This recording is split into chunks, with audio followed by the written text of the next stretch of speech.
Hello friends, સ્વાગત છે તમારું અમારી ચેનલ ઉપર A to Z make by Chhaya. આજે અમે થોડી કિચન ટિપ્સ તમારી સાથે શેર કરવા માંગીએ છીએ. આપણે જ્યારે ગોળો ભરીએ છીએ ત્યારે નીચે પાણી રેડાય છે કેટલું બધું, તો એની માટેની એક ટિપ્સ છે અમારી પાસે. એટલું બધું પાણી પહેલાં આપણે પાણી સાફ કરી નાખશું ત્યાંથી.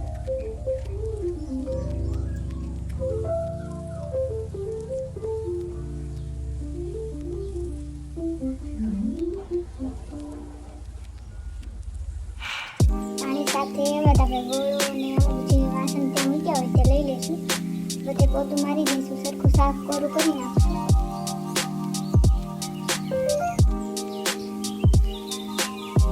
પછી ત્યાં એક કોટનનું કાપડ મૂકીશું આપણે આવી રીતના. જો ગેંડી બાજુમાં તમારો ગોળો હોય તો થોડું ઢાંકતું રાખવું, જેથી જેમાં પાણી ઢોળાય તે તરત નીચે ઉતરી જાય, એટલે આજુબાજુમાં ફેલાવા ના કરે.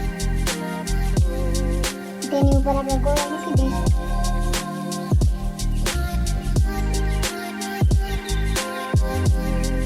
કદાચ ત્યાં ગોળામાંથી પાણી ઝરતું હોય તો તે કાપડમાંથી નીકળીને ગેંડીમાં વયું જાય, આજુબાજુ ફેલાવા ના પડે. જો તમને આ ટિપ્સ સારી લાગી હોય તો લાઈક જરૂર કરજો અને કોમેન્ટમાં પણ જણાવજો કે આગળની ટિપ્સ કેવી લાગે તમને. અડધી કલાક જેવું થઈ ગયું છે, પણ અહીંથી પાણી કે એવું કાંઈ પડ્યું નથી.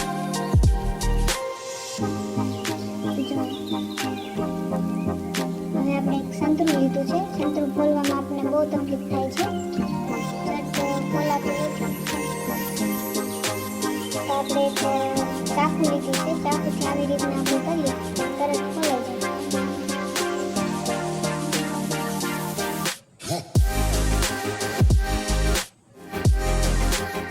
પહેલા આપણે બધી છાલને ઉતરી નાખીશું.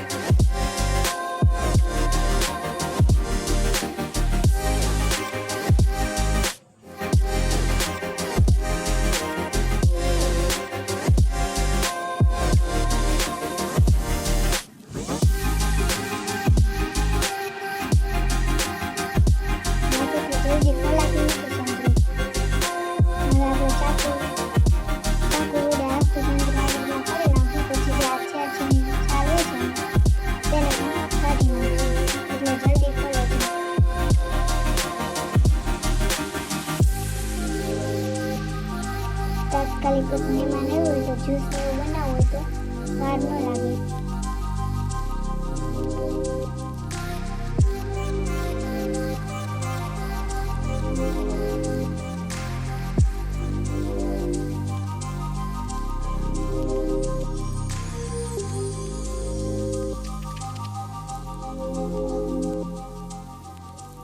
આવી રીતના સરળતાથી આપણે ખોલી નાખશું સંતરું.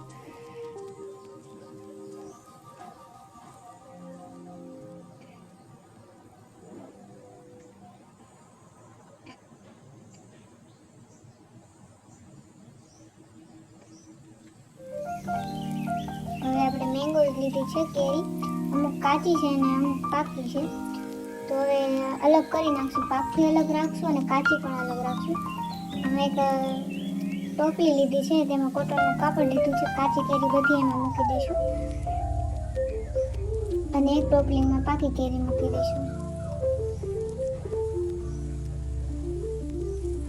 કાચી કેરીવાળી ટોપલીમાં એક આપણે ડુંગળી મૂકી દઈશું.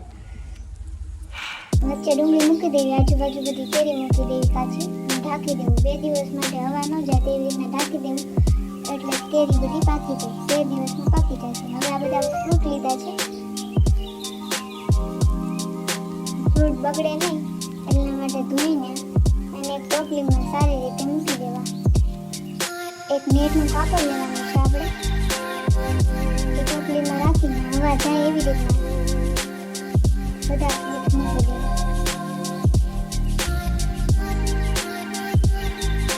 તો આ જરૂરી અમુક ટિપ્સ હતી તો તમારી સાથે શેર કરી છે. જો તમને સારી લાગે તો લાઈક, શેર અને સબસ્ક્રાઈબ જરૂર કરજો.